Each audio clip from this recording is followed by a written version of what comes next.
The remaining dependents, Smith participated in a Georgia Senate hearing in 2020. The remaining 18 defendants in the case, including former President Donald Trump, will be arraigned in Fulton County on September 6, according to court filings. It's not clear whether Trump or the co-defendants will appear in person for the arraignment.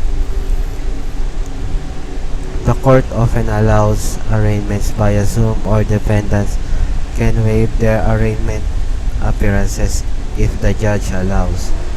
It is also unclear at this point if cameras will be allowed in the courtroom.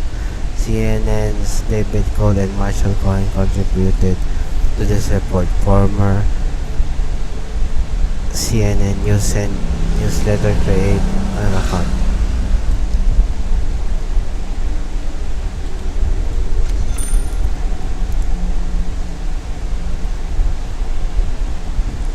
Denzel Washington and Dakota Fanning reunite in Equalizer 3.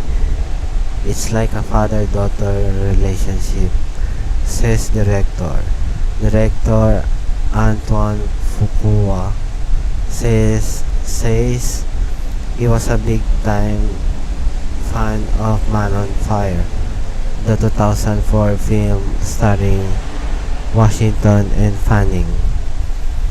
Denzel Washington and Dakota Fanning reunite in The Equalizer 3 nearly 20 years after they first shared the screen together in Man on Fire. The 2004 thriller was one of Fanning's breakout roles as a child star, and Equalizer director Antoine Fuqua says he was excited to pair the actress as an adult back with Washington. We watched her grow up, so for me to be able to put them together again and to see their chemistry even behind the scenes, see them talking and laughing, it's like a father-daughter relationship. Fuqua tells Yahoo Entertainment, noting he was a big-time fan of Man on Fire. Denzel would look at me on set and go, "She's a grown-up now," Fuqua recalls. Washington, 68, reprises his role as former government assassin Robert McCall in the final film of the Equalizer trilogy, as he gets ready to go up against the mafia in Italy. He enlists the help of a young CIA analyst played by Fanning, whom he's never met before. She's challenging Denzel in the scenes. Fuqua says the 29-year-old Fanning, "It was fun. It was probably one of..." What the hell is this? As for how highly anticipated the highly anticipated reunion came to be, Fuqua reveals Fanning's agents called one of the producers of the film and said he was interested in the role. Fuqua remembers he immediately set up a meeting. "We went to lunch and fell in love with her, of course," he shares, "and I called Denzel after. I said, 'Dakota Fanning?' He said, 'Absolutely, grab her, snatch her up. It was pretty cool.'" Equalizer 3 was a family reunion between Fuqua and Washington, being the fifth film they've done together. Fuqua says it was Washington's ability to completely embody a character that sets him apart from other leading men in Hollywood. There are very few actors who are on that level. The training day director explains. He's just one of the greats. He's a goat.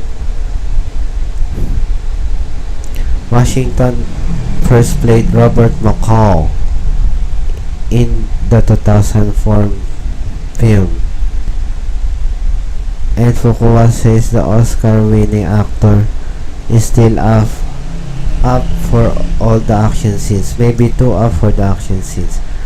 He still got it. Fuqua laughs.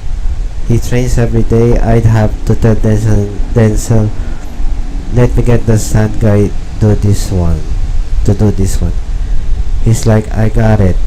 You have to protect him from himself. The Equalizer lands exclusively in theaters on Friday, September 1. Wow.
A flash deleted scene a flash deleted scene about why Michael Keaton's Bruce Wayne quit also raises questions about time travel according to the director. Why what would it take for Batman to retire? Several versions of the Cape Crusader see the Batman fighting until old age. But in the Christopher Nolan trilogies of films, we did see Christian Bale Batman retire his Batman gig between The Dark Knight and the Dark Knight Rises, as he mourned the loss of Maggie Gyllenhaal.